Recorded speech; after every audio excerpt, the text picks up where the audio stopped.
9th class के 2 students rosemary international school के बंद स्टाफ रूम के सामने खड़े थे। इस स्टाफ रूम के बारे में स्कूल का बच्चा बच्चा जानता था कि ये हॉन्टेड था, इसीलिए हमेशा इसे बंद रखा जाता था। इस हॉन्टेड स्टाफ रूम के कई खौफनाक किस्से रोजमेरी इंटरनेशनल स्कूल के गलियारों में सुनाए जाते थे, लेकिन वो सिर्फ सुने हुए थे। हकीकत में कोई ऐसा नहीं था जो कह सके कि ये सब उसकी आंखों के सामने हुआ था। इसलिए ये दोनों स्टूडेंट्स इस हॉन्टेड स्टाफ रूम के अंदर जाकर साबित करना चाहते थे कि हॉन्टेड सिर्फ कहानी किस्से थे, स्टाफ रूम नहीं। इस इरादे के साथ दोनों ने हॉन्टेड स्टाफ रूम का दरवाजा खोला और अंदर चले गए। अंदर गुप्त अंधेरा था। दोनों एक दूसरे को भी नहीं देख पा रहे थे। दोनों एक दूसरे का हाथ पकड़कर अंदर चलते चले गए। अचानक घुंघरू की आवाज आई, जैसे पैर में घुंघरू पहने करीब से दौड़ रहा। दोनों इतने घबरा गए और वापस जाने के लिए पलटे तो देखा उनके सामने 2 खूंखार लाल लाल खूनी आंखें थी जो उन्हें घूर रही थी। ये देखकर दोनों डर से चीख पड़े। अचानक वो दोनों हवा में उछले और दीवार से टकरा गए। सायरन की तेज आवाज के साथ एम्बुलेंस रोजमेरी इंटरनेशनल स्कूल के अंदर एंटर कर रही थी। हॉन्टेड स्टाफ रूम से दोनों घायल स्टूडेंट्स को स्ट्रेचर पर बाहर ले जा रहा था। वहीं खड़ा प्रिंसिपल चपरासी पर नाराज हो रहा था। तुमको पता है स्कूल के इस स्टाफ रूम के अंदर जाना सख्त मना है, तो ताला क्यों लगाकर नहीं रखा गया? प्रिंसिपल सर, कितना भी बड़ा ताला लगा लो, सुबह टूटा हुआ मिलता है। रात भर वो स्कूल में ही घूमती रहती है। पूछ लो नाइट वॉचमैन से, वो लोग स्कूल की तरफ देखते तक नहीं है रात में। प्रिंसिपल ने एक लोहे की मजबूत जंजीर मंगाकर दरवाजे पर वेल्डिंग करवा दी, लेकिन उनके पलटते ही जंजीर मोम की तरफ पिघलकर गिर पड़ी और अंदर से कोई दरवाजा पीटते हुए जोरों से हंसने लगा। ये देखकर प्रिंसिपल, चपरासी और दूसरे लोग डर से कांपकर जल्दी से वहां से निकल गए। रोजमेरी इंटरनेशनल स्कूल में हुए इस हादसे की खबर पैरानॉर्मल स्पेशलिस्ट मदन ने पढ़ी। अगले दिन वो प्रिंसिपल के सामने बैठा था। प्रिंसिपल ने उसे बताया, कुछ साल पहले अचानक से स्टाफ रूम में इस तरह हॉन्टिंग स्टार्ट हो गई थी और रात में पूरे स्कूल में घुंघरू की आवाज सुनाई देने लगी थी। रात में तो कोई स्कूल में नहीं होता है, लेकिन दिन में स्टूडेंट्स की सेफ्टी के लिए स्टाफ रूम पर ताला लगाने लगे, लेकिन सुबह वो ताला टूटा हुआ मिलता था। इसलिए स्टूडेंट्स को साफ इंस्ट्रक्शन है कि वो स्कूल स्टाफ रूम में ना जाएं। लेकिन इस उम्र के बच्चों की क्यूरियोसिटी बहुत स्ट्रांग होती है, इसलिए कोई ना कोई स्टाफ रूम के अंदर चला ही जाता है और हादसे का शिकार हो जाता है। मैं उस हॉन्टेड स्कूल स्टाफ रूम को भीतर से देखना चाहूंगा। प्रिंसिपल ने मदन को चपरासी के साथ स्टाफ रूम में जाने के लिए भेज दिया। चपरासी स्टाफ रूम के बाहर मदन को ले जाकर बोला, सर, इसके आगे जाने की हिम्मत मुझ में नहीं है। मदन ने स्टाफ रूम का दरवाजा खोला, लेकिन वो खुला ही नहीं। मदन पूरी ताकत से दरवाजे को ढकेलने लगा, लेकिन दरवाजा टस से मस नहीं हुआ। मदन ने कंधे से हिट किया, तब भी दरवाजा नहीं खुला। वो वापस थक हार कर लौटने लगा। तभी तेज आवाज के साथ दरवाजा खुल गया। ये देखकर चपरासी घबराकर भाग खड़ा हुआ। मदन तो कई बार ऐसी चीजें झेल चुका था, इसलिए वो आगे बढ़ा और खुले दरवाजे की दहलीज पर खड़ा हो गया। अंदर अंधेरा था। ये देखकर वो हैरान रह गया। भरी दोपहरी में इतना भयानक घुप अंधेरा? मदन वहीं खड़ा होकर भीतर देखने लगा, जैसे अंदर की सिचुएशन समझना चाहता हो, मगर भीतर सन्नाटा पसरा हुआ था। अचानक 2 खूंखार भयानक लाल आंखें दिखाई दी, जिनसे खून टपक रहा था। वो तेजी से मदन की ओर बढ़ी, जैसे उस पर अटैक करेगी, लेकिन मदन बेखौफ खड़ा रहा। तभी तेज आवाज के साथ दरवाजा बंद हुआ और दहलीज पर खड़े मदन के माथे और नाक को हिट किया। मदन की नाक से खून निकलने लगा और अंदर से हंसने की डरावनी आवाज आने लगी। मदन वापस प्रिंसिपल के पास लौटा और रात को स्कूल में रहने की परमिशन मांगने लगा। मदन के सर पर चोट और नाक से बहते खून को देखकर प्रिंसिपल घबरा गया। उसने रात को रुकने की परमिशन देने से इनकार कर दिया। वो नहीं चाहता था कि रात में कोई अनर्थ मदन के साथ हो जाए और बदनामी का खामियाजा रोजमेरी इंटरनेशनल स्कूल को भुगतना पड़े। लेकिन जब मदन अपनी जिद पर अड़ा रहा, तब प्रिंसिपल ने इस शर्त पर रात स्कूल में गुजारने की इजाजत दे दी कि उसके साथ जो भी होगा उसका जिम्मेदार वो खुद होगा।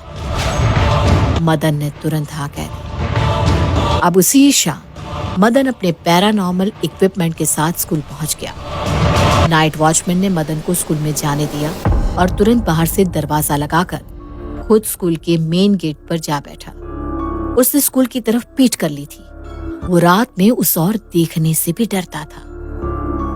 मदन ने स्कूल में दाखिल होने के बाद अपना पैरानॉर्मल बॉक्स खुलना शुरू किया। उसने कान पर हेडफोन लगाकर मीटर से कनेक्ट किया और आगे बढ़ने लगा।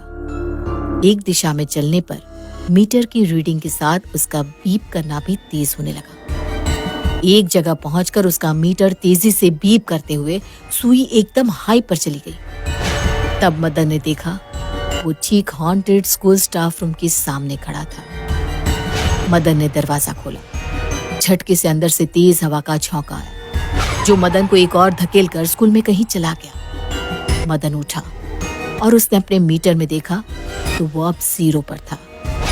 मदन ने हैरानी से मीटर को चारों ओर घुमाया लेकिन अब मीटर 0 पर ही था। अचानक स्कूल में कहीं से उसे घुंघरू की आवाज आई, जैसे कोई पैर पर घुंघरू बांधकर नाच रहा हो। मदन आवाज की दिशा में बढ़ने लगा। अब मीटर में रीडिंग भी बढ़ने लगी। मदन घुंघरू की आवाज का पीछा करते हुए एक जगह पहुंचा जहां मीटर की बीप की आवाज भी बहुत तेज हो गई थी। मदन ने देखा वो क्लासिकल डांस रूम के बाहर खड़ा है जहां बच्चों को क्लासिकल डांस सिखाया जाता था। वो दरवाजा खोलकर अंदर गया। मीटर तेजी से बीप चीखते हुए हाई पर जाने लगा। उसने अंदर पहुंचकर जो नजारा देखा वो आज तक उसने कभी नहीं देखा था। स्टेज पर 2 घुंघरू क्लासिकल डांस कर रहे थे। मदन हैरानी से देखता रह गया। उसने अपना कैमरा निकाला और रिकॉर्डिंग करने लगा। अचानक वहां रखी एक चेयर हवा में उछली और सीधा मदन से टकराई। मदन टकराकर फर्श पर गिरा और बेहोश हो गया। अचानक मदन के दोनों पैर हवा में ऊपर हुए और फर्श पर पड़ा मदन घसीटकर आगे जाने लगा। अब कोई पैरों से घसीटकर बेहोश मदन को स्कूल में कहीं ले जा रहा था। घसीटते हुए मदन को स्टाफ रूम के अंदर ले गया। चारों ओर अजीब सा सन्नाटा। बेहोश मदन की आंख खुली तो वो हैरानी से चीख पड़ा। वो स्टाफ रूम में उल्टा लटका हुआ था। मदन पागलों की तरह मदद के लिए चीखने लगा। मदन की चीख स्कूल के मेन गेट पर बैठे नाइट वॉचमैन को भी सुनाई दे रही थी, लेकिन उसने अपने कान में हेडफोन लगाया और फुल साउंड में म्यूजिक प्ले कर दिया और डर से कांपते हुए आग तापने लगा। तभी उल्टे लटके मदन को घुंघरू की आवाज सुनाई देने लगी, जैसे घुंघरू पहने कोई उसकी ओर चला आ रहा था। मदन ने चीखना बंद कर दिया और करीब आते घुंघरू वाले कदमों का इंतजार करने लगा। जैसे ही वो करीब आती आवाजें दरवाजे पर पहुंची, चारों तरफ सन्नाटा छा। कोई आवाज कहीं से नहीं आ रही। मदन बेसब्री से देखता रहा कोई अंदर आएगा, लेकिन चारों ओर सिर्फ जानलेवा खामोशी थी। कौन है?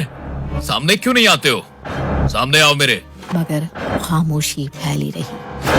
अचानक स्टाफ रूम की सारी चीजें हवा में खड़ी हो गई, जैसे वो मदन पर अटैक करने वाले हो। ये देख मदन को अपनी मौत सामने दिखाई देने लगी थी। अचानक वो भयानक लाल खूनी आंखें दिखाई दी। देखकर मदन चीखा, देखो, तुम जो भी हो, मुझे मारकर तुम्हें कुछ नहीं मिलेगा। मैं यहाँ तुम्हारा नुकसान करने नहीं आया हूँ। मैं जानता हूँ तुम यहाँ फंसी हुई हो। मैं तुम्हें आजाद करवाऊंगा। प्रॉमिस, मैं प्रॉमिस करता हूँ तुमसे। ये सुनते ही हवा में लटका सामान जमीन पर बेजान होकर गिर गया। अगले पल मदन भी नीचे गिर पड़ा। मदन उठा और उस भयानक खूनी लाल आंखों से बोला, सब बताओ मुझे, मैं तुम्हारी मदद करूंगा। उसके बाद जो मदन को सुनाई दिया वो जानकर मदन के पैरों तले जमीन खिसक गई थी। अगले दिन मदन पुलिस के साथ प्रिंसिपल के ऑफिस में पहुंचा। पुलिस को यूं आया देख प्रिंसिपल हैरान रह गया। उसने तुरंत बताया कि कल जो भी हुआ उसका जिम्मेदार मदन खुद है। वो अपनी मर्जी से हॉन्टेड स्कूल स्टाफ रूम में गया था। प्रिंसिपल सर, ये रेवती टीचर कौन है? प्रिंसिपल हैरान रह गया और उसने बताया कि इस नाम का यहाँ कोई टीचर नहीं था।